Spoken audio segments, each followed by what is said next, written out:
Hi friends, welcome to my new blog. तो यही ब्लॉगटा हूँ अनुगुल लक्ष्मी पूजार ब्लॉग।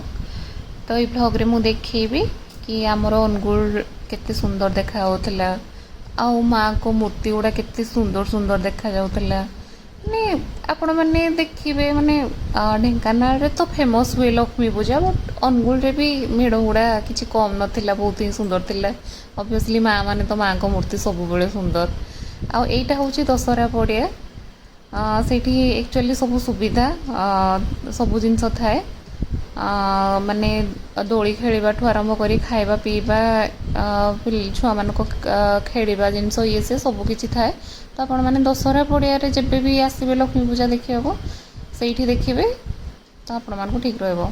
तो मु एई मेढ़र मूर्ति गुड़ा देई देइछि आपण मानक केमि लागुछि आपण माने कमेंट बॉक्स रे निहाती जणेबे कि आपण को को मूर्तिटा माँ को अधिक सुंदर लगिला। माँ को मूर्ति तो माने सब गुड़ा सुंदर, बट आपण मानक कोटा कोटा भल लगिला आपण माने कमेंट बॉक्स रे निहाती जणेबे। आ को लाइट्स गुड़ा भल लागुछि देखंतु केते सुंदर लागुछि।